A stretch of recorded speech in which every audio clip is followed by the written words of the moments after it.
قلزم ہستی سے تو ابراہ مانند حباب، اس دنیا خانے میں تیرا امتحان ہے زندگی، یہ امتحان ہے۔ ایک نتیجہ اس کا نکلے گا، موت کے بعد بعث بعد الموت، ریزریکشن۔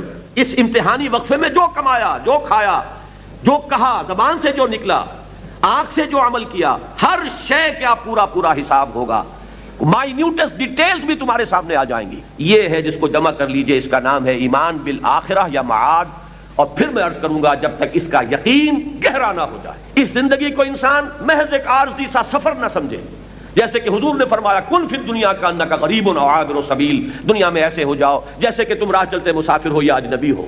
یہ تمہارا گھر نہیں ہے، یہ دل لگانے کی جگہ نہیں ہے، یہ تو ایک امتحان گاہ ہے۔ یہاں تو تمہیں صرف جانچا جا رہا ہے، پرکھا جا رہا ہے۔ یہ سارا ایک امتحانی وقفہ ہے۔ اصل زندگی آخرت کی، کامیابی اور ناکامی کے فیصلے کا دن وہ قیامت کا دن ہے۔ ذالک یوم التغابن، یہاں کی ہار معمولی، یہاں کی جیت عارضی، وہ ہے ہار مستقل اور وہ ہے جیت مستقل۔ جب تک یہ حقیقت انسانوں کے رگ و پے میں پیوست نہ ہو جائے، سرایت نہ کر جائے، جب تک یہ ایک زندہ یقین کی شکل اختیار نہ کر لے، ہمارے اندر وہ قوت پیدا ہو ہی نہیں سکتی کہ جو اسلامی انقلاب برپا کرنے کے لیے لازمی ہے۔ یہ ضرور ذہن میں رکھیے، مغالطہ نہ ہو جائے کہیں، اس سے بڑی مایوسی پیدا ہو جائے گی۔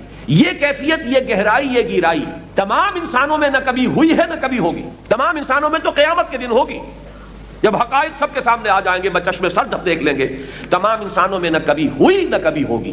البتہ کسی معاشرے میں اسلامی نظام حیات کے بالفعل قیام کے لیے ضروری ہوگا کہ اس معاشرے میں ایک مؤثر حد تک، مؤثر کا لفظ استعمال کر رہا ہوں، اکثریت بھی نہیں کہہ رہا، اکثریت میں بھی میں نہیں کہتا کہ کبھی ہوئی ہے، میں نہیں سمجھتا کہ کبھی ہو سکتی ہے، اور میرا دعویٰ یہ کہ کبھی نہیں ہوئی، حضور کے زمانے میں بھی نہیں ہوئی، اس لیے کہ ہمیں معلوم ہے کہ وہ لوگ جو فوج در فوج داخل ہوئے تھے حضور صلی اللہ علیہ وسلم کی حیات طیبہ کے اخروی آخری دور میں، وہ فوج در فوج نکل بھی گئے، تو معلوم یہ ہوا کہ در حقیقت اکثریت میں یہ کیفیت نہ کبھی پہلے پیدا ہوئی ہے نہ کبھی ہوگی۔ البتہ ایک ایسی مؤثر اقلیت، وہ مؤثر اقلیت کہ جو اپنی ڈیڈیکیشن، اپنے ایثار، اپنی قربانی، اپنی ڈیپتھ آف کمٹمنٹ، اس کی بنا پر وہ در حقیقت مؤثر بن جاتی ہے، اگرچہ عددی اعتبار سے اقلیت ہوتی ہے۔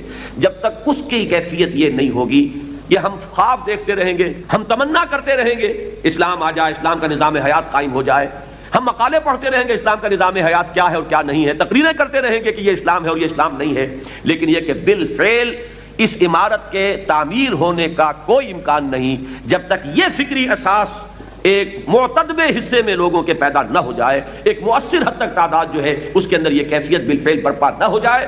عملی طور پر اس کا کوئی امکان نہیں کہ کوئی اسلامی تحریک نتیجہ خیز اور کامیاب ہو سکے۔